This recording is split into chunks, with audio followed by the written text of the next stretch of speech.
할렐루야, 반갑습니다. 오늘 이사야 58장 보겠습니다.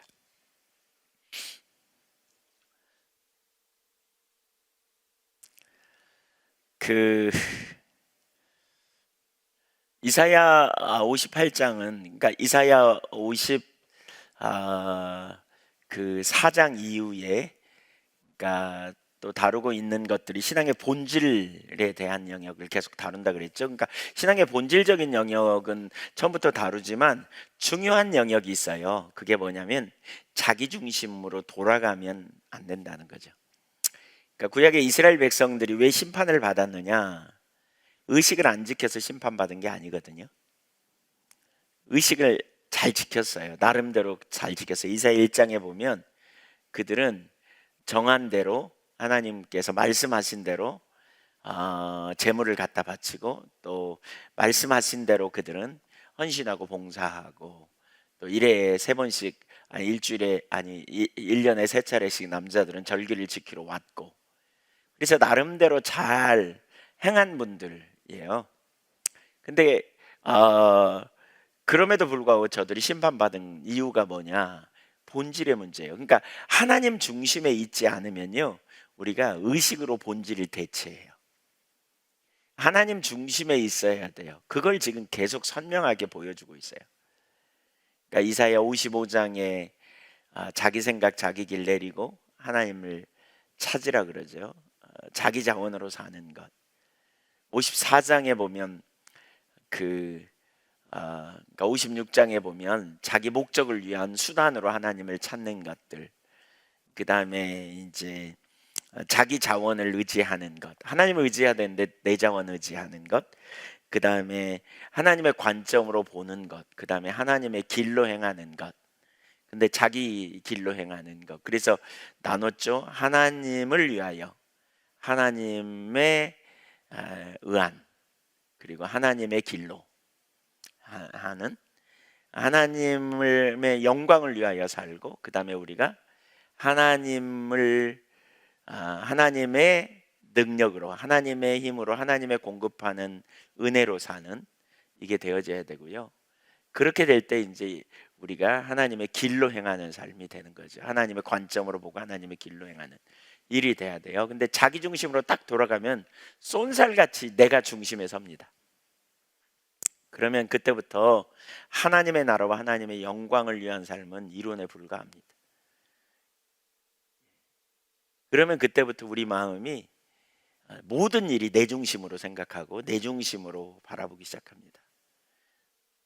나 아니면 안 되는 거죠. 나를 위하여 나를 생각하고 나를 기쁘게 하고 내 영광을 구하고 내 유익을 추구하고 내가 어디든지 중심에 서야 되고 내 이름이 드러나야 되고 그래서 그 자기 중심으로 똘똘 뭉치는 이런 삶이 우리 가운데 얼마나 심각한지 몰라요.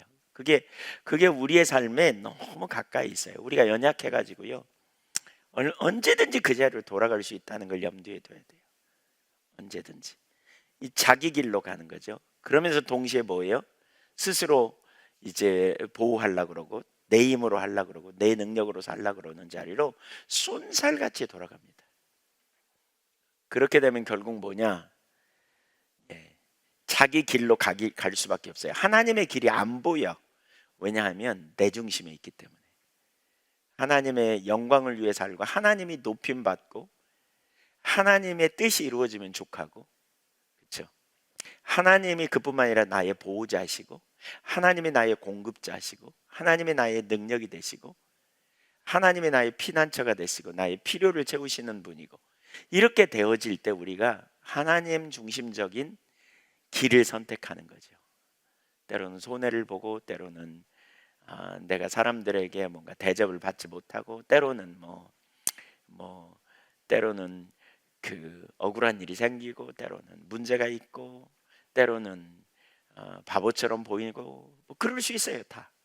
근데 왜요? 하나님을 나의 힘 삼고 하나님을 나의 보호자 삼고 하나님을 나의 상급 삼고 진짜 하나님이 나의 힘이고 나의 능력이고 나의 도움이라면 우리는 하나님을 끝까지 의지하고 믿음으로 신뢰하고 하나님의 길을 따라 행하는 거예요. 우리가 자기 길이 있고 하나님의 길이 있잖아요. 자기 길이 뭐예요? 내 욕심, 내 감정, 내 과거의 상처, 내 유익, 이런 데서 나오는 거죠. 자기 보호 본능, 자기 변호, 자기가 스스로 자기를 지키려는 이런 데서 나오는 생각들, 이게 다 자기 길이에요. 내게 유익이 되냐 안 되냐, 내게 내 명성에 도움이 되냐 안 되냐, 내게 내 어떤 영역에서 나를 기쁘게 하냐 못하냐, 이런 게 다 거기서 날라오는, 그것으로 말미암은 욕심, 감정, 또 과거의 어떤 그 경험, 체험, 부정적 경험, 또 쓴뿌리, 이런 데서 나오는 자기 보호 본능, 자기를 지키려는 거, 이런 데서 나오는 생각을 따라가는 거죠. 이게 하나님의 길과 충돌이 일어나죠. 그래서 자기 생각, 자기 길을 내리고 여호와께로 돌아오라 그러잖아요. 사실 자기 길을 따르는, 이사야 53장에 뭐라고 있어요? 6절에 우리는 다 양 같아서 제 갈 길로 간다. 자기 길로 간다는 거죠. 그거가 돌아서야 돼요. 우리 신앙에 교회 와서 앉아 있는 것이 우리 신앙의 다가 아니에요. 오늘 본문은 특별히 그 부분을 가르쳐요. 막 열심을 내는 것도 참 신앙이라고 말할 수 없어요. 성경에서 뭐냐? 진짜 뜨거운 열정을 가지고 하나님을 사랑하지만 동시에 뭐냐? 우리의 삶이 하나님 중심적인 선택의 삶으로 가는 거예요. 그래서 입술의 고백만이 아니잖아요. 이사야 29장 13절에 뭐라 그랬어요? 내 백성이 입술로는 나를 가까이 한다 말하는데 마음은 떠났다 그러죠. 자기 길로 가는 거죠. 여기 오늘 본문도 그래요. 금식하는데 금식의 이유가 뭔지 거기 보면 나오거든요. 너무나 성경적이에요. 근데 삶의 실제에서는요, 자기 이익을 따라가고 욕심을 따라간다는 거죠. 그러니까 우리의 실제 삶의 열매를 봐야 돼요. 삶의 열매. 우리 신앙이 어떻게 삶의 열매로 맺어지느냐의 문제예요.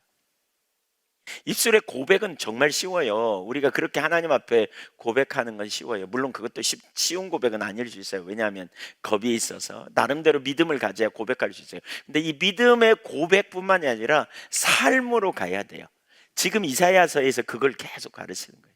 이건 철저히 어떻게 하느냐? 나 못해. 그렇게 누가 살아? 이렇게 말하죠. 그러니까 하나님 중심으로 옮겨야 돼요. 우리가 자기 중심에 있으면 절대 안 사라져요. 그렇게 사는 게 불가능해요.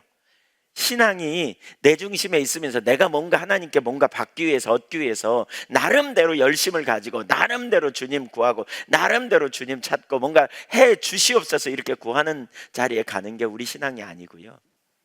인격적인 하나님을 내가 알고 그 하나님을 진짜 사랑하고 그 하나님이 우리 인생에 생사화복을 주관하시는 분, 나에게 상급을 주시고 나를 살리시기도 하고 죽이시기도 하고 데려가시기도 하고, 그렇죠?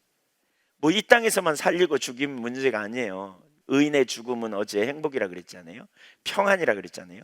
영원한 나라에 내 영원한 미래의 모든 것이 하나님이 주권 아래 하나님의 손에 있는데 내가 그 하나님의 손 아래 사는 사람으로서 어떻게 살아야 하는지, 어떻게 서는 것이 옳은지, 이거가 우리 삶에 주어져야 된다는 거예요. 네. 마치 절에 다니는 사람들이 뭐 4월 초파일 이런 데 가면 옷 입고 그냥 가서 108번네 뭐 아니 108배 하고 뭐 또 막 뭔가 공을 들이고 막 그러면서 삶은요 자기 욕심을 따라 살아가는 것 같이, 이거 아니죠. 이런 거 아니죠. 이게 기복적인 거죠. 우리 하나님은, 우리 신앙은 그게 아니에요. 인격적인 하나님과 생생한 살아있는 교제이고 하나님 중심적인 삶으로 가야 돼요. 내 마음이 나누어지지 않아야 돼요. 마음이 떠나면 자기 중심으로 돌아가고 자기 중심으로 돌아가면 우리가 금방 내 인생의 목적은 나야 이렇게 되는 거죠. 그러니까 이웃과의 관계도 절대 좋을 수 없어요. 하나님을 존재를 다해 사랑할 때 이웃 사랑으로도 우리가 가게 되는 거죠. 이게 되어져야 돼요. 우리가 교회 나와서 예배 드리는 것이 죽은 조상에게 시간 돼서 제사 지내는 것처럼 이거 아니잖아요. 인격제 대신 하나님을 알고, 우린 뭐야? 하나님을 알면 당연히 하나님을 사랑하는 거죠. 사랑하는 속에 뭐가 포함되어 있어요? 존중히 여기는 게 포함돼요. 하나님을 존중히 여기면 뭐 해야 돼요? 그분의 말씀을 따라 우리의 삶을 조정해 가는 거예요. 근데 하나님의 말씀을 따라 살려면요, 반드시 하나님을 알아야 돼요. 하나님이 어떤 하나님인 것을, 그분의 말씀에 생명이 있다는 걸, 그분의 말씀을 따라 살 때 손해가 아니라, 바보처럼 되는 것이 아니라 그 말씀을 따라 살 때 그게 생명의 길인 것을 아는, 이게 있어야 돼요. 이건 다로가 아니에요. 하나님을 아는 것, 사랑하는 것과 함께, 사랑하면 당연히 우리가 뭐예요? 하나님을 경외하는 삶으로 가요. 그러니까 하나님을 알아야 하나님을 믿을 수 있고요, 또 하나님을 사랑할 수 있고요, 하나님을 사랑하고 그러므로 하나님을 존중히 여기고 하나님을 믿기 때문에 하나님의 말씀을 따라 순종해 갈 수 있어요. 순종해 가는 거예요. 사는 거예요. 손에 나도 순종해 가는 거예요. 그 삶이 본질이에요. 그게 본질이에요. 그러니까 우리는 본질 얘기하니까 인격적인 하나님과 관계성이다, 여기까지만 생각하는 경향이 있어요. 하나님을 알고 사랑하는 게 본질이야. 근데 그 본질이 뭐냐면 삶으로 이어져야 돼요. 신앙의 본질은 하나님을 알아야 돼요. 사랑하는 거예요. 사랑하면 뭐예요? 존중히 여겨요. 하나님을 아니까 존중히 여기고요, 하나님의 음성을 듣기 원하고 하나님께 우리의 입술로 찬양과 경배를 드리고 하나님을 높이고 송축하고 하나님의 나라를 추구하고, 근데 당연히 뭐 해야 돼요? 그 하나님을 신뢰해야 돼요. 하나님을 아니까 하나님 신뢰, 이게 본질이에요. 신뢰하기 때문에 뭐예요? 하나님을 존중히 여기고 하나님을 신뢰하기 때문에 하나님의 말씀을 순종하는 거예요. 손에 나도 순종하는 거예요. 죽을 것 같아 순종하는 거예요. 그러면서 순종하려고 나가면서 안 될 때 나를 위하여 독생자를 아끼지 않으신 하나님, 그래서 나를 고아처럼 버려두지 않기 위해 오신 하나님, 때를 따라 돕는 은혜로 함께 하시는 하나님께 나아가 은혜를 부어달라고 구하는 거예요. 징징대면서, 애통하면서, 의에 줄이고 목마름으로. 그때 하나님이 우리에게 공급하신 능력으로 우리가 나를 바꾸시는 하나님의 은혜로 나를, 여기 그렇잖아요. 57장에서 우리가 어제 봤잖아요. 내가 그를 안다, 말해도 지갈 길로 찾고 간다. 18절에 보니까 17절에 뭐예요? 그의 탐심의 죄악으로 말미암아 노하여 내 얼굴을 가리고 노예도 여전히 제갈 길로 간다. 스스로 돌이키지 못한다.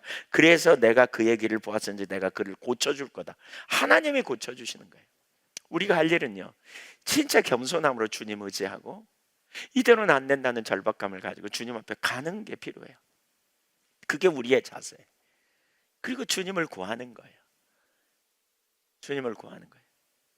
신앙의 본질은 예배당에 와서 우리가 찬양할 때 그냥 하나님 보자 바라보고 그냥 좀 찬양 좀 하고 좀 형식적인 신앙이 아니라 더 하나님과 친밀한 교제를 위해 애쓰는 정도의 신앙이 아니에요. 신앙의 본질의 열매는요, 삶이에요. 삶. 하나님 중심적인 삶의 열매가 나타나야 돼요. 안 나타나면, 안 나타나고 된 것처럼 생각하면 가짜예요. 반드시 열매가 나타나게 되어 있어요. 물론 끊임없이 우리가 고민하죠. 왜? 완전하지 못하니까, 육체를 입었으니까. 끊임없이 우리가 그것 때문에 애통해하죠, 하나님 앞에. 그리고 이거 변화되면 끝이라고 생각하는데 또 변화가 필요하고 또 변화가 필요하고, 그러다 보니까 어떻게 해요? 점점 가까운 사람과의 부부간의 관계가 예를 들면 화목해지죠. 상대편이 어떻게 할지언정 나는 하나님의 뜻대로 내 남편, 내 아내, 내 가족, 자녀들을 사랑하려고 하는 거죠. 왜? 쉽지 않지만 그것이 하나님의 길이니까, 하나님을 존중히 여기는 마음에서. 그리고 정말 어렵지만 공급하신 하나님의 은혜로 그 일을 하려고 하기도 하고. 오늘 사실 본문이 그걸 얘기하는 거거든요. 지금 이 본문이 그걸 얘기해요. 이사야 후반부에서 계속 말하는 게, 이제 이사야 1장에 이스라엘 백성들이 하나님 떠났다, 그럼에도 불구하고 모든 의식을 다 지켰다, 그러나 하나님 안 받으셨다. 왜? 의식과 본질의 관계잖아요. 어쩌면 의식과 본질의 그 중심적인 문제를 다루고 있어요. 읽어보죠. 본문으로 돌아가서 1절 읽어봅니다. 시작. 크게 외치라, 목소리를 아끼지 말라. 내 목소리를 나팔같이 높여 내 백성의 허물을, 야곱의 집에 그들의 죄를 알리라. 이사야 선지자에게 이스라엘 백성들의 잘못을 강력하게 선포하라 이렇게 지금 말합니다. 크게 외치라. 목소리를 아끼지 말라. 무슨 얘기였다? 죄를 알려라. 이 말의 의미에는요, 강한이라는 의미가 포함되어 있습니다. 강력하게 알리라는 거예요. 왜 그럴까요? 강력하게 알려야 인식하고 돌이키니까. 인식하고 돌이키니까. 큰 소리로 외치라. 유선적인 심각한 모습을 경고하라. 그런 의미입니다. 2절 보겠습니다. 왜 그래야 하는지. 시작. 그들이 날마다 나를 찾아 나의 길 알기를 즐거워함이 마치 공의를 행하며 그의 하나님의 규례를 버리지 아니하는지라 나라 같아서 의로운 판단을 내게 구하며 하나님과 가까이 하기를 즐거워한다. 그들이 즐거워한대요. 뭘 즐거워하는지 잘 보세요. 여러분 잘 보세요. 이 2절에만 보면 이들의 신앙은 최고예요. 이들은 본질을 추구하는 사람들이에요. 2절을 잘 보세요. 날마다 나를 찾아. 날마다 하나님 찾아요. 그리고 뭐예요? 날마다 하나님의 길을 알게 해달라고 구해요. 날마다 공의를 행하여 규례를 버리지 않으려고 힘쓰는 사람. 의로운 판단을 하나님께, 뭐가 의로운 판단인지 길을 구하는, 이게 하나님의 길을 구하는 거죠. 그러면서 하나님과 가까이 하는 것을 즐거움 삼는, 즐거워하는, 큰 기쁨으로 여기는. 신앙 좋아요, 나빠요? 좋아요, 완전해요. 그렇게 한다는 거예요. 여러분, 오늘 저녁마다 우리 주님 찾는 우리 자신들을 살펴봐야 돼요. 우리 이렇게 하잖아요. 지금 이렇게 되기를 원하잖아요. 신앙의 본질을 정확하게 담고 있어요. 2절에 우리 이렇게 하고 싶어 하지 않아요. 주님의 길을 알고 주님과 가까이 있기를 원하고, 그렇죠? 주님의 뜻을 이루어 달라고 찾고 구하고 열망하고 이렇게 구하지 않아요. 그렇죠? 이렇게 구해요. 적어도 외형적인 모습을 보면 완전해요. 말도 정말 잘했을 거예요. 이렇게 한다고 그랬을 거예요. 근데 문제가 있어요. 그들은 금식의 본래적 목적을 놓쳐버렸어요. 그러니까 그들은 신앙의 본질의 근본적인 의미를 놓쳤다는 거죠. 본질의 근본적인 의미 뭔지 보세요. 3절 보세요. 시작. 우리가 금식하되 어찌하여 주께서 보지 아니하시오며 우리가 마음을 괴롭게 하되 어찌하여 주께서 알아주지 아니하시나이까 하느니라. 보라, 너희가 금식하는 날에 오락을 구하며 온갖 일을 시키는도다. 그들이 불평합니다. 한마디로 말해요. 뭐라 그래요? 주께서 보지 않는다는 거예요.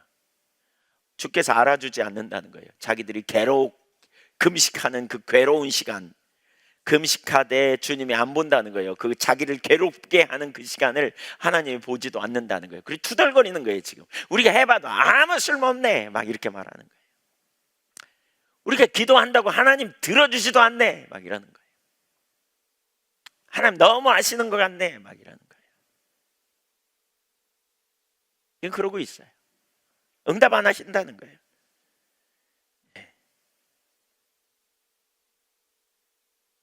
왜 하나님 안 봐주십니까? 이러고 있는 거죠.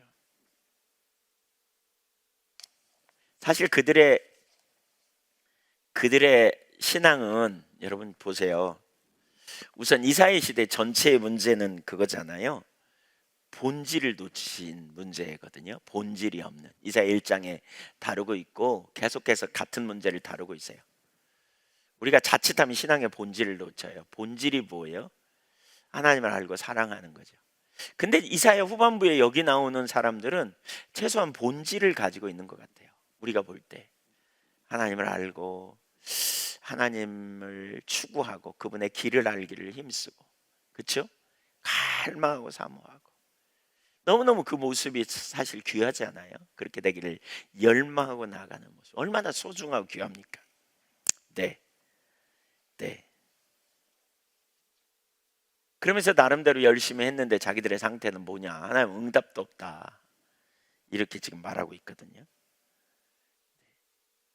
근데 이들의 문제 중에 하나는 여기 보면 뭐냐? 2절 보세요. 보라, 너희가 금식하는 날에 오락을 구하며 이렇게 말하고 있어요. 그러니까 뭐가 문제인지 아시겠죠? 금식의 근본적인 의미가 무엇인지를 그들이 놓치고 있다는 거예요. 그들은 금식하면서 이렇게 하나님을 나름대로 찾는 것 같지만 본질의 의미를 놓치고 있다는 거죠. 본질. 그러니까 종교적 열심으로 의식을 잘 지키는 것이 아닌 거를, 본질은 말할 뿐만이 아니라 삶의 문제까지 여기서 다루고 있는 것을 볼 수 있거든요. 이 구절에서 지금. 왜냐하면 2절을 보면 그들은 매우 본질이 뭔지를 이해하고 있는 것처럼 보여요.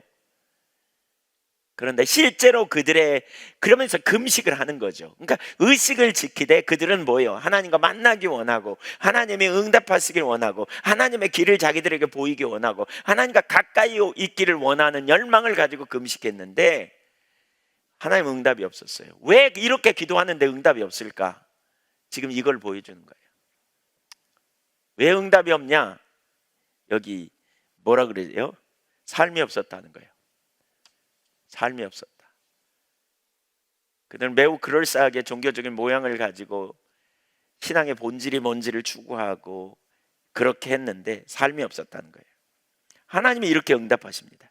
3절, 왜 응답하지 않는지 3절 하반부 보세요.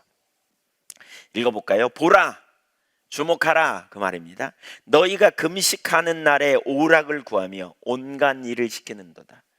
보라, 너희가 금식하면서 4절 논쟁하며 다투며 악한 주먹으로 치는도다. 너희의 오늘 금식하는 것은 너희의 목소리를 상달하게 하려는 것이 아니니라. 이거 보세요.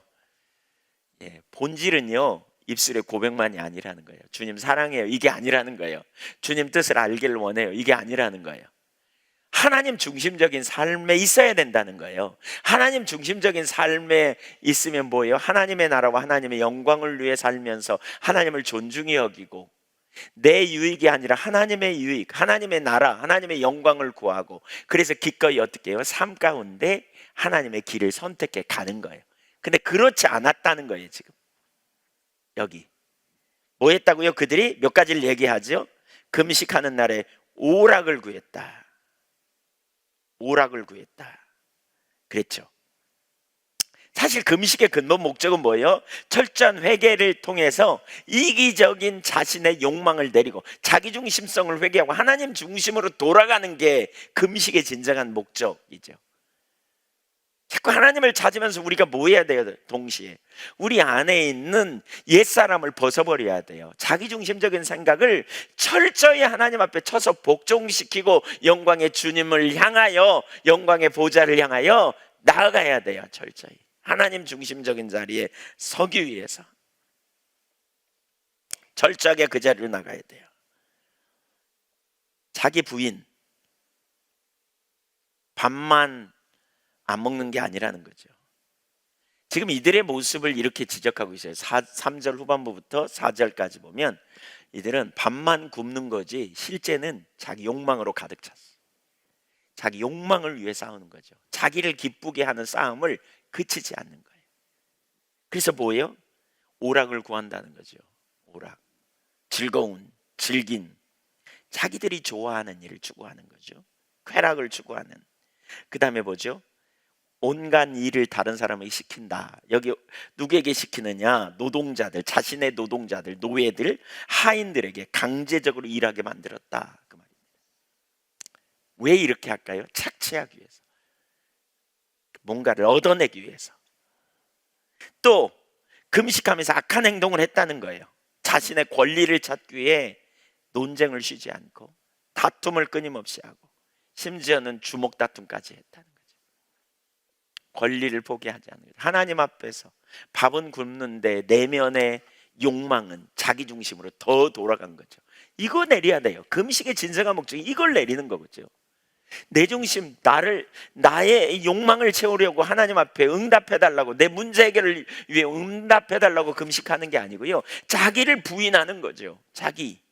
나를 기쁘게 하는 거, 내 필요를 채운 거, 내 이기적인 자기 욕망을 포기하는 하나님 중심, 쳐서 복종시키는 거죠. 왜요? 나의 필요는 하나님이 채우시고요, 나를 돌보시는 분은 하나님이고 내 명예를 세우는 분도 하나님이심을 신뢰하기 때문에 철저하게 우리가 하나님 앞에 우리 자신을 쳐서 복종시키는 자로 가야 되는데, 금식기도 한다 그러면 뭐냐? 시험 잘 보게 해달라고, 문제 해결해 달라고, 또 세상에서 잘 되게 해달라고 이렇게 구하는, 그러니까 뭐예요? 조금만 누가 자기 손해보게 하는 일, 조금만 뭔가 자기 마음에 꺼리끼는 일이 있으면 그냥 못 견디는 거죠. 다퉜다는 거죠. 싸웠다는 거죠. 심한 주먹 다툼까지 했다는 거죠. 여러분, 금식의 진정한 의미를 이해하시겠어요? 자기를 부인하는 거예요.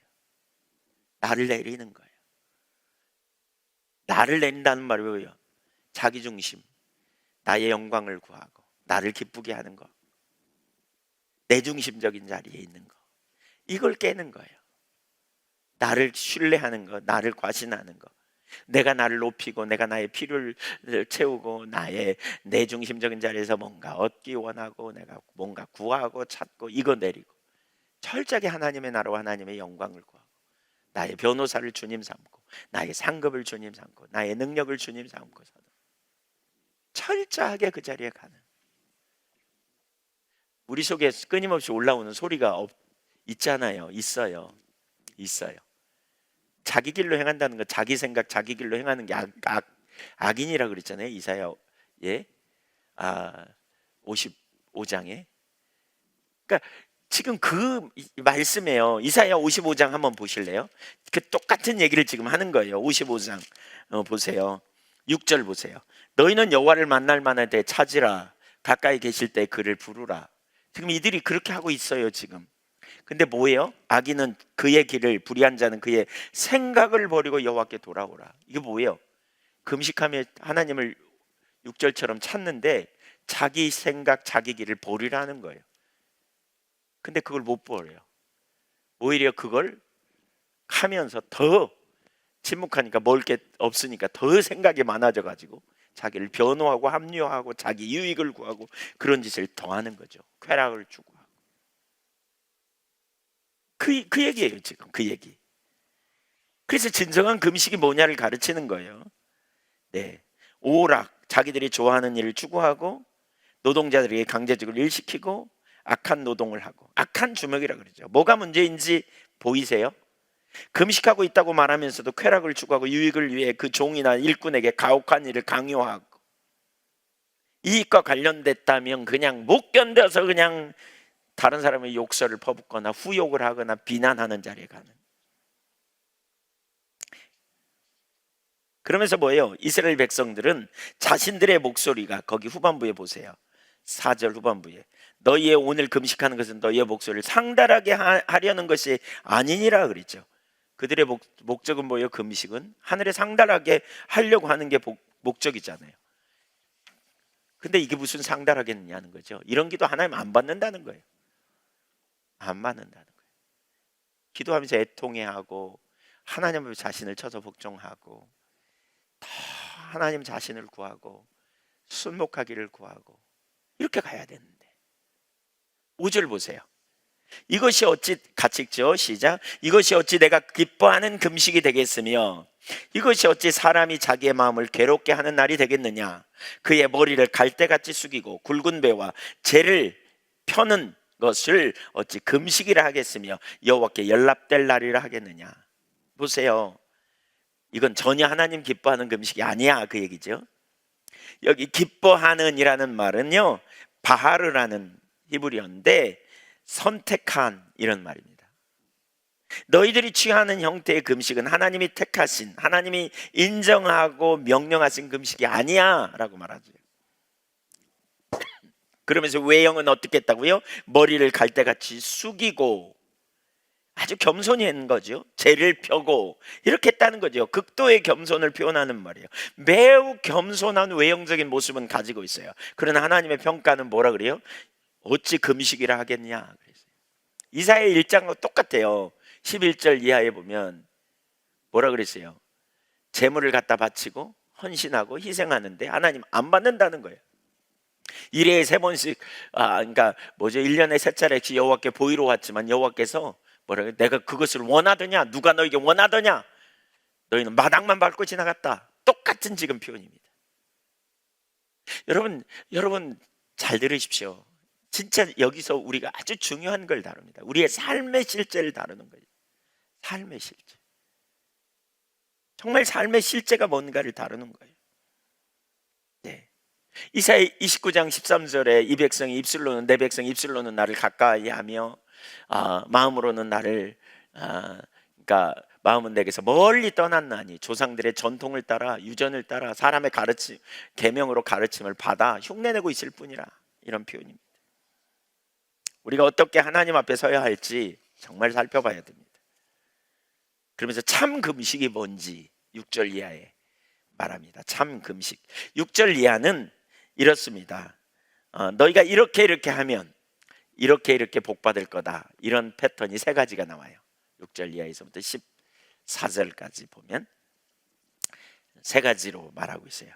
첫째는 뭐냐? 6절 7절에 보면 이렇게 하라는 거예요. 하나님이 기뻐하시는 금식이 뭔지. 우선 6절은 억압당하는 자들을 돌봐주라는 거예요. 7절은 궁핍한 가족을 돌보라는 거예요. 같이 읽어보죠. 시작. 내가 기뻐하는 금식은 흉악의 결박을 풀어주며 멍에의 줄을 끌어주며 압제당하는 자를 자유하게 하며 모든 멍에를 꺾는 것이 아니겠느냐. 여러분 이 구절이 어느 기도원에 가면 벽에 크게 써 있거든요. 그 유명한 금식 기도원에 가면. 그게 무슨 얘기예요? 기뻐하면, 하나님이 기뻐하시는 금식을 하면 이런 일이 일어나겠다 이렇게 말하는데 사실 그 말이 아니에요. 하나님이 기뻐하시는 금식은 다른 사람의 흉악의 결박, 다른 사람의 멍에의 줄을 끌어주라는 거예요. 압제당하는 자를 자유하게 풀어주라는 거예요. 노예, 그렇죠? 고통받는 자를 풀어주라는 거예요. 너희가 어떻게 구원받느냐? 그들의 멍에를 꺾어주라 이렇게 말하고 있어요. 그들의 목에 있는 그 억압을 꺾어주라는 거예요. 너희 수하에 있는 하인들, 억압받는 자들, 고통받는 자들에게 자유함을 주라 그 말이에요. 금식의 본질, 삶으로 나타나야 돼. 우리가 다른 사람을 어떻게 대하는지 이걸 말하는 거죠. 이 사용된 동사들이 나오는데 모두 석방과 관련된, 해방과 관련된 단어들입니다. 놓아주는 거예요. 내 마음에 다른 사람들을 놓아줘야 돼요. 내 마음에 다른 사람들 용서해 주는 거예요. 내 마음에 다른 사람을 풀어주는 거예요. 내가 다른 사람들을 고통 가운데 두지 않았는지 살펴보고 풀어주라는 거예요. 타인의 권리나 억압을 억압하는 행위를 하고 있지 않은지, 다른 사람의 권리를 내가 침해하고 다른 사람을 내가 묶어놓고 있지 않은지 생각하고 풀어주라는 거예요. 네. 풀어주라는 거예요. 어떻게 그렇게 할 수 있어요? 우리가 어떻게 구원받았는지를 보면 가능해요. 7절 보세요. 같이 읽습니다. 시작.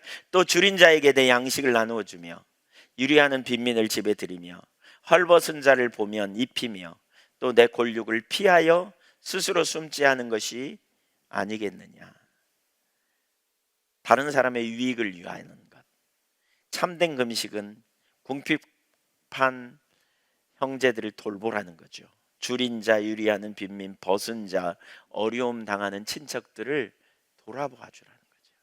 돌봐주라는 거죠. 이게 진정한 금식이에요. 그러니까 뭐예요? 이 금식은 입만 닫는 게 아니고 삶에서 내 삶에서 하나님이 기뻐하시는 열매를 맺는 삶으로 나가라는 거예요. 적극적으로 그렇게 행하라는 거예요. 이게 성경이 말하는 참 신앙이에요. 올바른 신앙. 그러면서 참된 금식을 한 결과에 대해서 말해요. 여러분 이렇게 하는 게 쉬워요, 어려워요? 쉽지 않죠. 그러니까 본질에 있어야 돼요. 그러니까 하나님을 우리가 알고 사랑할 때 가능해요, 이 삶이. 왜? 하나님을 존중히 여기기 때문에 그러는 거예요. 진짜 하나님을 존중히 소중히 여기기 때문에 그렇게 하는 거예요. 그리고 하나님을 신뢰하기 때문에 그렇게 하는 거예요. 하나님 신뢰하기 때문에. 구제할 때 은밀한 중에 보시는 아버지께서 갚아주실 걸 신뢰하기 때문에 그렇게 하는 거예요. 하나님이 능히 그렇게 해주실 걸 알기 때문에 그렇게 하는 거예요. 그러니까 본질에 있지 않으면 이 삶은 절대 불가능해요. 근데 문제는요, 우리가 본질에 있다고 말하면서도 이렇게 안 해. 선을 긋죠. 난 여기까지만이야. 이거 아니라는 거죠. 이거 아니라는 거죠. 우리의 마음을 열고 하나님 앞에서 정말 주님의 말씀에 우리가 어린아이처럼 순종하고 따르기를 결단하며 나아가는 삶의 태도를 가져야 된다는 거죠. 그리스도인은요, 갈등이 많이 있어요. 없이 순종하면 얼마나 좋겠어요. 왜요? 하나님 중심의 은혜로 확 쌓여가지고 그냥 말씀하시면 언제든지. 근데 갈등이 있을 수 있어요. 그렇지만 어떻게 내가 하나님을 경외하고 존중히 여김으로 믿음으로 선택해 가는 거예요. 그게 엄청 어려운 일 같죠. 사실은 한 번 순종하고 두 번 순종하고 세 번 순종하면 별로 어렵지 않아요. 왜냐하면 경험하니까 하나님을. 하나님이 필요를 채워주시는구나. 하나님이 공급하시는구나. 하나님이 자유함을 내 마음에 더 많이 부어주시는구나. 이런 은혜들을 우리가 경험하는 거죠. 그렇게 하라는 거예요. 하라는 거예요. 이게 금식이에요. 이게 본질이에요. 이게 우리 신앙의 본질이에요. 신앙의 본질을 추구합니까? 그 자리로 우리가 가야 돼요. 가야 돼요. 입술만의 고백이 아니에요. 실제로 그 자리에 가야 돼요. 내가 믿는 하나님의 명령이니까, 하나님을 내가 사랑하니까, 하나님이 기뻐하는 일이니까 이렇게 가라는 거죠.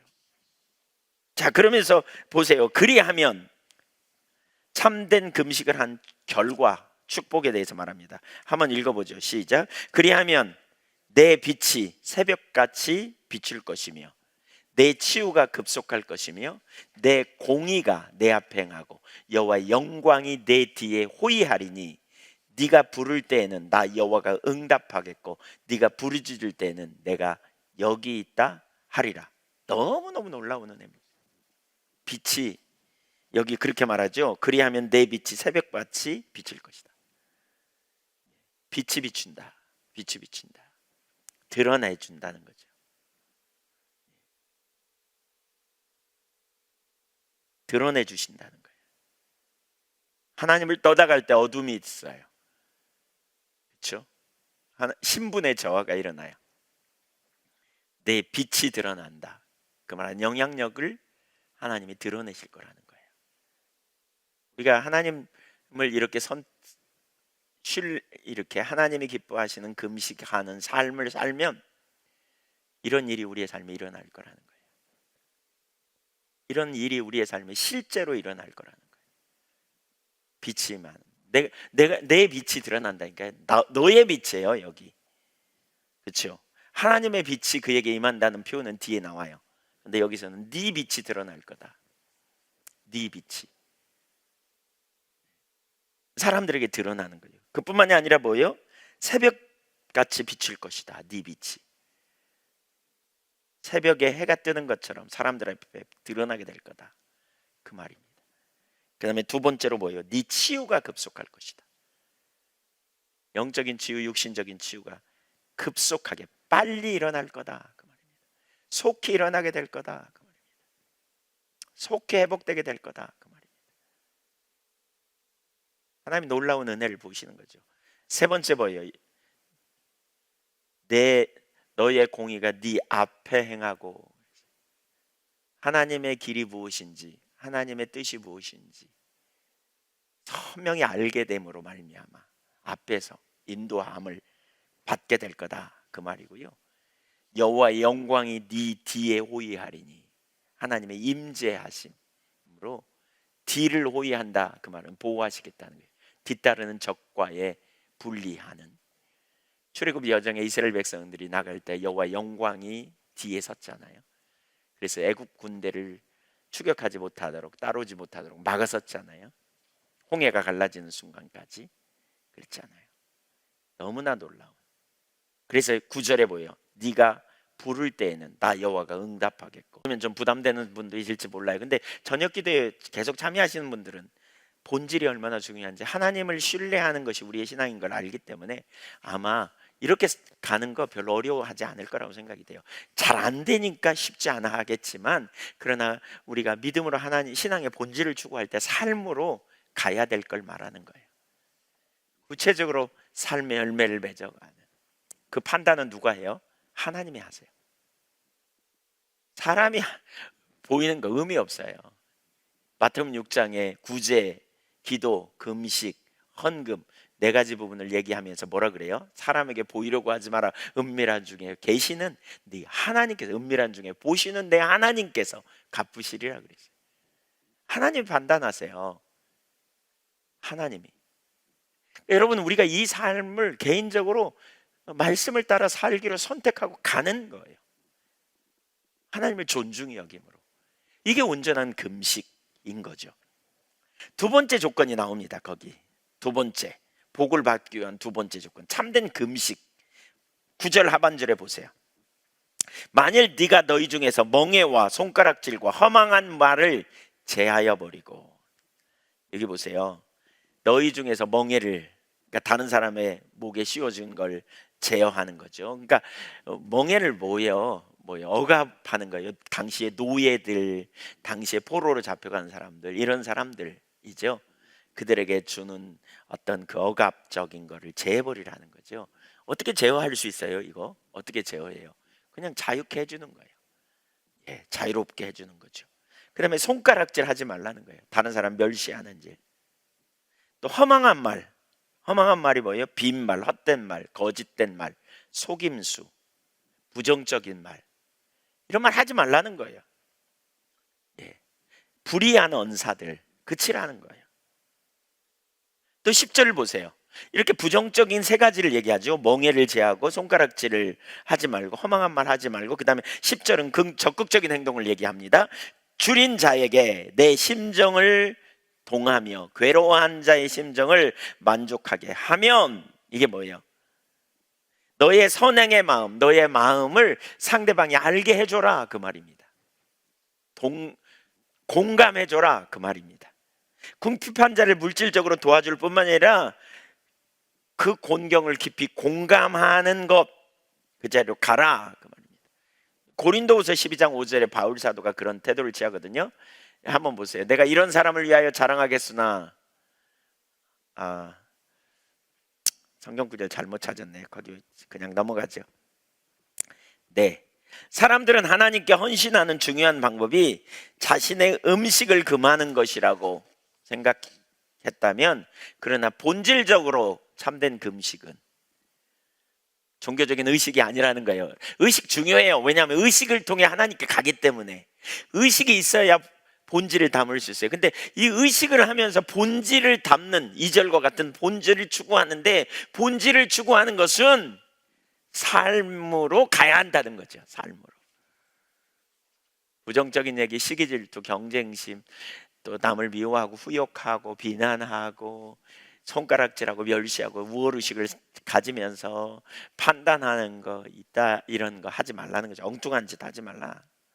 멍에를 끌어주는, 어쩌면 탕감해주는 것과도 연관이 있겠죠. 그리고 사람들을 공감해주는, 마음을 진심으로 공감해주는, 겉모습이 아니고 이런 일을 하라는 거예요. 이게 진정한 금식이에요. 그 결과가 나옵니다. 10절 보겠습니다. 10절 하반부. 그러면 어떻게 되느냐? 내 빛이 흑암 중에서 떠올라, 내 어둠이 낮과 같이 밝을 것이며. 여기 보세요. 흑암 중에 떠올라 내 어둠이 낮과 같이 밝을 것이다. 하나님이 함께 하시는 빛이 임함으로 어둠이 낮과 같이 밝을 것이다. 어둠이 낮과 같이 하나님의 인도를 받는, 밝아지는. 11절 보세요. 여호와가 너를 항상 인도한다. 항상 인도하게 될 거다. 이 동행이죠. 이런 축복이 우리에게 있기를 간절히 소망합니다. 마른 곳에서도 내 영혼을 만족하게 하며. 물이 말랐는데 영혼이 가라지 않아. 임재가 없는 곳에서도 그런 의미죠. 내 영혼이 주님의 은혜로 충만해. 다른 사람은 없어도 나는 충만해. 그 말이에요. 내 뼈를 견고하게 할 것이다. 너는 물된 동산 같겠고 물이 끊어지지 아니하는 샘 같을 것이라. 너무나 놀라운 은혜죠. 결핍이 없는, 부족함이 없는, 필요가 채워지는, 날마다 동행하신 하나님의 은혜가 우리에게 함께하는, 때로는 답답한 일을 당하지만 주님이 함께 계시니까 괜찮아요. 처방을 가지시고 위기 속에서 건져내실 걸 신뢰하고, 어려움이 오지만 돌파해내실 걸 신뢰하고 나가는 거죠. 이런 축복이 있는 거죠. 너무나 놀라운 축복. 이 축복이 우리 가운데 있기를 간절히 소망합니다. 이런 축복을 우리가 기대해요. 본질에 가면 반드시 생명이 있어요. 태문이 열려요, 여러분. 본질 가운데 있으면 우리 영혼이 우선 회복돼요. 우리 영혼이, 우리 영적인 영혼에 회복이 일어나요. 마른 곳, 뭘 의미한다고 생각하세요? 환경은 어려워, 그런 의미일 수도 있어요. 환경은 너무 힘들어. 그런데도 내 영혼은 어떻게 된다고요? 물된 동산 같은 풍요함이 있어요. 만족이 있어요. 주님 주시는 은혜 아래서 기쁨이 있어요. 끊어지지 않아요. 이런 일이 있어요. 우리가 이 땅에 사는 동안 사실 모든 영역의 풍요를 우리가 경험하는 삶이 아니잖아요. 어려움도 있고 위기도 있고 문제도 있고 하나님이 함께 하셔도 곤고한 일도 있고, 그러나 믿음으로 우리가 주님의 우리가 항상 인도하심을 우리가 경험하게 된다면 거기 놀라운 축복이 있잖아요. 이런 은혜가 우리에게 넘치기를 간절히 소망합니다. 네, 모든 결핍이 해소되고 놀라운 축복이 있는. 그래서 12절 보세요. 또 내게서 날 자들이 오래 황폐된 곳을 다시 세울 것이다. 나를 통해서 다음 세대가 세워지는 통로가 될 거다. 바로 그런 세대들이 일어나야 돼요. 본질 가운데 있는 이런 세대가 일어나야 돼요. 진정한 금식하는 세대가 일어나야 돼요. 우리 한교회가 그렇게 되기를 원해요. 그래서 다음 세대가 세워지는 일이 계속 일어나기를 구해야 돼요. 진짜 이런 세대가 돼야 돼요. 우리 여기 학부형, 또 우리 자녀들 키우는 부모님들, 또 선생님들, 진짜 이런 세대로 세워져야 돼요. 우리 교회가 그렇게 되어야 돼요. 우리의 다음 세대를 세우는. 그래서 그들이 뭐라고요? 오래 황폐된 것을 다시 세울 것이다. 세울 것이다. 이렇게 하나님을 본질 가운데서는, 제가 말하는 본질은 2절을 말하는 게 아니에요. 지금 우리가 여기서 살펴본 본질은 2절은 너무나 본질다움 고백이에요. 그런데 그 본질을 사는 사람은 하나님을 알므로 신뢰하고 하나님을 사랑함으로 존중히 여겨서 그 말씀을 우리의 삶에 열매를 맺어가는 사람인 것을 가르쳐요. 너무너무 놀라운 욕심나는 축복인 것 같아요. 내게서 날 자들이 오래 황폐된 곳들을 다시 세울 것이다. 다음 세대를 축복할 거다, 그 말이죠. 또 그대야 보세요. 너는 역대에 파괴된 기초를 쌓으리니. 파괴된 무너진 기초, 너를 일컬어 무너진 데를 수보하는 자라 할 것이며. 회복이죠, 회복. 길을 수축하여 거할 곳이 없게 되는 자리, 길을 수축하여 거할 곳이 되게 하는 자라. 기초를 다시 쌓고 길을 세우고 하는 자라 회복의 통로가 되겠다, 그 말이죠. 많은 사람들을 주께로 돌아오게 하는, 신앙을 회복시키는 통로로 쓰임 받을 거다, 이렇게 하리라 라고 말하고 있어요. 이렇게 되어져요. 저는 우리 예한교회, 또는 저는 우리 선교에 나오는 하나님이 우리에게 주신 유업이라고 생각하는데, 본질이 무엇인가, 삶의 문제까지 가야 된다. 그리고 그렇게 될 때 하나님이 이런 은혜를 부으신다. 우리의 다음 세대가 세워지고 자녀 세대가 세워지고, 그래서 어떻게 해요? 황폐된 곳들을 다시 회복시키는. 교회가 무너졌죠. 본질을 잃어버리고 제갈길로 가고 중심을 잃어버리고, 교회에 나오지만 정직하지 못하고 신앙생활을 하지만 유익을 위해서라면 제갈길로 가고, 이게 다 무너지는 요인. 그러한 자리를 다시 세우는 그 사명을 맡겨주신다. 주님, 우리에게 그런 은혜를 주십시오. 이렇게.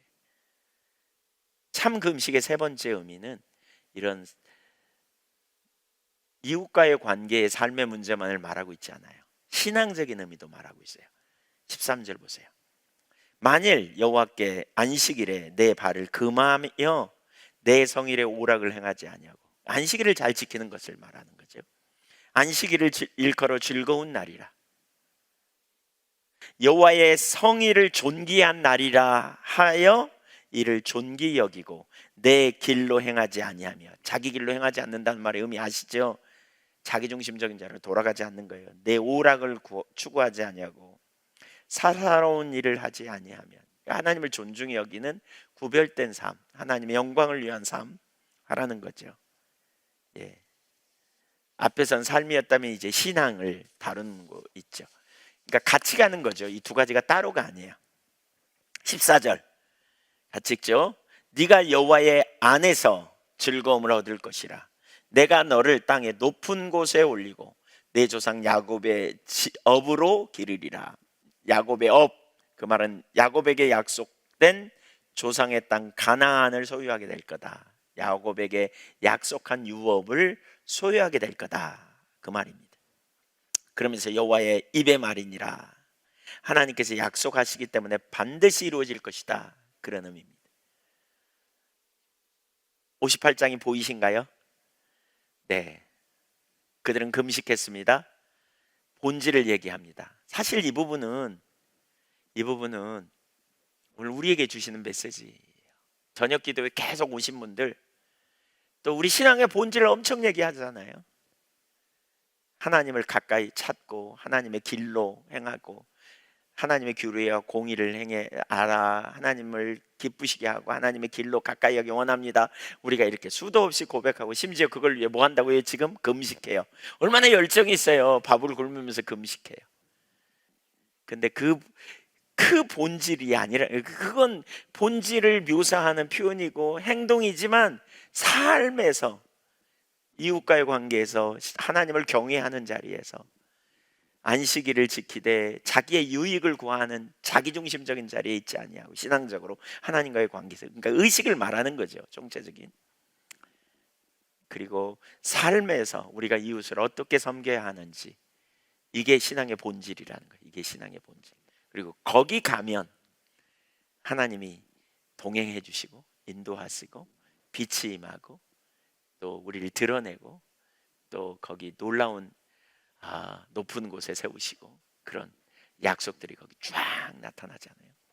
이런 축복이 우리 가운데 일어나기를 간절히 소원합니다. 본질을 추구하는데도 회복이 안 되는 것처럼 여겨지는 분들 잘 귀를 기울이십시오. 무엇이 문제인지, 우리가 어디로 가야 되는지. 본질을 나름대로 추구하는데 태문이 열리지 않고 응답도 없는 것 같다. 잘 들으십시오. 내가 혹시 어떤 영역에서는 여긴 안 돼, 딱 정해버리고, 또 실제 삶 가운데서는 우리가 너무나 자기중심적인 자리에 가 있지 않은지. 사실 본질에 있으려면요, 진짜 본질에 있는 것은 하나님 중심에 있는 거예요. 신앙의 본질 얘기하면서 자기중심적인 자리로 가면 삶은 결국 이렇게 가게 돼 있어요. 그러면서도 금식하죠. 그러면서도 기도해요. 왜? 그렇게 해야 축복이 온다 그러니까. 그렇게 해야 뭐 하나님과 함께 있는 좋은 열매들이 내 삶에 일어날 것 같으니까. 근데 여러분, 하나님 앞에 그거는 이중적인 행위고요, 속이는 거고요, 외식하는 거고요. 하나님을 우리가 경외하는 것이 반드시 같이 가야 된다. 하나님 사랑하면 존중히 여기고, 하나님을 알면 하나님을 신뢰하고, 하나님을 신뢰하기 때문에, 그리고 하나님을 존중히 여기기 때문에 그분의 말씀을 내 삶의 기준으로 여기고 길로 여기고, 내 속에 올라오는 과거의 나의 어떤 살아온 삶의 패턴, 마음과 육체에 원하는 욕망, 욕심, 세상적인 가치관, 과거의 상처, 과거의 어떤 부정적 경험들, 이런 데서 올라오는 익숙한 우리의 길, 이거 부인하고 이거 싸우고, 이것과 싸우는 거예요. 그리고 주님의 길, 하나님이 기뻐하시는 길, 말씀에 기초한 그 길을 매번 선택해 가는 거죠. 그게 금식하는 삶이고요, 이게 본질적인 삶이에요. 그래서 이웃을 섬기고 진짜 사랑으로 나누고 가까운 가족을 섬기고 인내하고, 그리고 하나님 앞에 나아가 은혜를 구하고, 또 우리가 하나님을 경외함으로 의식을 지키는 삶, 여기에 열매가 있다는 거예요. 본질이에요. 이게 본질. 지금 하나님이 우리를 그 자리로 초청하고 있어요. 그러니까 매 순간마다 친밀한 교제 가운데 서지 않으면 이 삶은 불가능해요. 안 돼요. 하나님 아는 만큼, 하나님 아는 만큼 하나님 신뢰할 수 있고, 그래서 그분의 말씀이 생명인 걸 알고 말씀을 따라 가는 거죠. 또 한 가지 요소는 존중히 여기는 게 같이 가야, 사랑함으로 존중히 여기는, 이게 되어져야 같이 가는 거죠. 그러니까 그렇게 신앙의 본질을 얘기하면서 삶의 영역에서 우리가 그럴 수 있어요. 순간 욕심이 날 수도 있어요. 순간 제갈길로 갈 수도 있어요. 우리가 약해, 너무 연약해요. 그냥 연약해가지고 그래요. 근데 얼른 회개하고 돌이켜야 돼요. 얼른 원위치해야 돼요. 그리고 애통해하며 하나님의 은혜를 구하고 가야 돼요. 거기 가야 회복이 있어요. 거기 가요. 치유가 다른 게 아니에요. 여러분, 치유는 거기 가야 일어나요. 제가 보니까 거기 가야 일어나요. 치유는 지금 나눈 그 자리로 가야 돼요. 사실 신앙적으로 혼돈되고 많이 그런 분들이 이 하나님을 사랑하고 하나님을 존중해 여기고 진리의 길을 선택해 가기 시작하면 혼돈이 떠나가면서 치유되고 회복되더라고요. 회복돼요. 진짜 그런 분들을 봐요. 정말 많이 봐요. 연약가서 내 나름대로 보호하고 내 나름대로 살려고 하는 길을 따라가, 입술로 주님 찾지만 삶에서는 그렇게 살아가는 여기가 아니에요. 하나님 신앙의 본질은 하나님 중심에 있어야만 가능하다. 이걸 정말 잘 보여주는 게 이사야 후반부 같아요. 우리 그 자리에 가기를 원합니다. 여러분, 그 자리에 있지 않으면 애통해하고 그렇게 가도록 가야 돼요. 내가 갈등이 올 때 내가 하나님을 아나? 이런 문제가 고민하면서 하나님 알기를 계속 구하고요. 하나님을 사랑하면 하나님을 존중하기 때문에 내가 하나님과의 관계보다, 내가 돈보다 하나님과 관계가 중요하고, 내가 사람 관계보다 하나님 관계가 훨씬 중요하고, 내 신분, 내 명예보다 하나님이 훨씬 중요한, 하나님이 훨씬 중요한 걸 생각하는 거예요. 하나님과의 관계. 그래서 그 존중함이 우리의 삶을 진리로 선택하게 하는 거예요. 그 존중함이 없이는 안 돼요. 그 존중하는 마음, 그 사랑하고 존중하는 마음 때문에 선택하는 거예요. 피하지 않고. 어떤 때는 울어, 어떤 때는 너무 화가 나기도 하고, 어떤 때는 너무 그러지만 그렇게 선택해 가는 거예요. 왜? 난 하나님 안에서 발견되기 원하니까. 이 하나님을 사랑하는 가운데 존중하는 마음이 우리의 삶을 선택해 가고, 하나님을 알므로 믿음으로 내가 이렇게 선택할 때 내 하나님이 가장 완전한 길로 나를 인도하실 거다. 의의 최우승일 내가 안다. 하나님이 나의 변호사, 나의 상급이고 나의 방패고 내 앞길을 인도하시는 분인데, 이 두 가지가 있어야 돼요. 그래야 하나님의 길을 따라가요. 근데 이게 하나님 중심적이고 이게 본질이라고요. 본질. 우리가 그 자리까지 가야 돼요. 그 자리에 가는데 바빠요. 왜 바쁜 줄 아세요? 많이 잘못하거든요. 우리가 금방 이기적이고 금방 판단하고 금방 또 그냥 손가락질 하려는 마음이 우리 속에 생기기도 하고, 금방 다른 사람을 향하여 그냥 악한 마음이 생기기도 하고. 어떻게 해요? 그러면 왜 바빠요? 그거 빨리 회개하고 정리해야죠. 빨리 회개하고 정리해야 돼. 빨리 돌아서는 거예요. 그거. 그러니까 그냥 주님 따라가는 게 바쁘다는 게 그거예요. 주님의 길로 빨리 행해야 되잖아요. 그게 거기에 바빠야 돼요. 거기. 얼른 회개하고 돌이키는 거예요. 하나님 기준 가운데서 얼른 다시 하나님 기뻐하신 길로 가야 돼요. 여기에 바빠야 돼요. 여기에 바빠야 돼요. 저녁에 기도하고 자는 거죠. 왜? 회개 안 하고는 못 넘겨. 돌이켜야 되면 안 돼. 그냥 갈 수가 없어. 그러니까 바쁜 거죠. 이렇게 돼야 돼요. 남하고 싸울 시간이 없어요. 남하고 논쟁할 시간이 없어요. 그냥. 다른 사람이 나를 어떻게 보나 뭐 여기 뭐 할 시간이 없어야 돼요. 하나님 앞에 올바로 발견되는 것만 해도 너무 지금 바쁜데, 하나님과의 관계를 새롭게 하고 경외함으로 우리가 그 자리에 가야 돼. 그 자리에. 그래야 친밀한 교제가 회복되고요, 애통해야 돼요. 자신을 보면서 내가 뭘 위해 바쁜가. 자기중심으로 돌아가면 자기를 위해 바쁘죠. 자기를 위해. 그냥 내 중심에서 항상 생각을 하는 거죠. 하나님 중심적인 생각은 한계도 없이. 이 자리에 가야 우리가 하나님이 말씀하시면 옥합도 깨트리고요, 하나님 말씀하시면 생명 걸고 가는 거예요. 하나님과 이런 관계가 돼야 가는 거예요. 그래야 다음 세대를 세우는 이런 일도 일어나고 무너진 길을 수축하는 일도 하지. 그래야. 맨날 자기 변호하고 자기 합리화하고 자기 명예를 생각하고 자기를 기쁘게 하려고 하고 맨날 자기를 보호하고 자기를 지키려고 스스로 싸우고 맨날 그 자리에 있는데 언제 하나님과 친밀해지겠어요? 진짜 그런 부분에 애통해야 돼요. 내가 나를 보호하고 지키고 변호하고 합리화하는 거 진짜 애통해야 하고.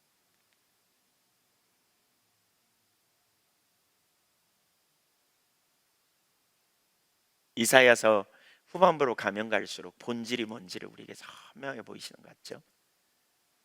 저는 읽어가면서 정말 선명하게 여기서 말하고 있구나. 이사야 후반이 진짜 참 귀한 거구나. 귀하구나. 분명하게 우리에게 보여주고 있어요. 이사야 후반부에 여종호 목사님 유업이 있다고 거기 책 쓰셨잖아요. 그런 유업이 우리 가운데 그냥 주어지는 게 아니에요. 본질에 있어야 된다 그랬죠. 본질이 뭔가 지금 그걸 구체적으로 여기 말하는 거죠. 가르치고 있어요. 구체적으로. 그래서 마음이 항상 뭐예요?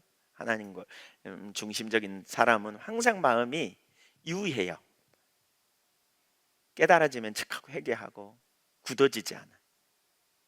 항상 어린아이처럼 말씀에 민감하게 반응하고 조정하고 기꺼이 순복하고 유해요. 금방 굳어졌다가 또 깨닫고 얼른 회개하고 또 전환하고 말씀 앞에 순종하고 또 하나님의 회개하고 삶을 조정하고 이렇게 가죠. 뭐가 문제인지 다른 사람의 목소리에 귀를 기울이고, 왜? 지체를 통해 내게 말씀하시나 살피고, 환경을 통해 혹시 내게 주님이 말씀하시나 살피고, 하나님과의 온전한 교제 가운데 있기를 힘쓰고 하나님이 기뻐하시는 길로 행하기를 원하고 주님 안에서 발견되기 원하고 주님과 함께 있기를 열망하니까 여러분 이렇게 가야 돼요. 이게 하나님 의지하는 거예요. 이렇게. 주님이 오셔서 임하시고 운행하실 때 주님만 하실 크게 일들이 우리의 삶에 나타난다는 게 그거예요. 아멘. 우리 같이 찬양하겠습니다.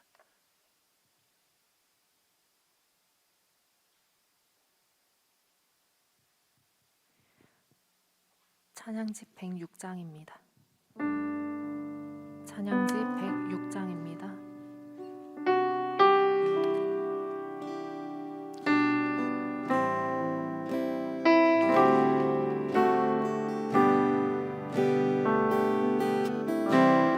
나 주님의 기쁨 되기 원해요. 내 마음을 새롭게 하소서. 새 부대가 되게 하여 주사 주의 길로 비추게 하소서. 내가 원하는 한 가지 주님의 기쁨이 되는 것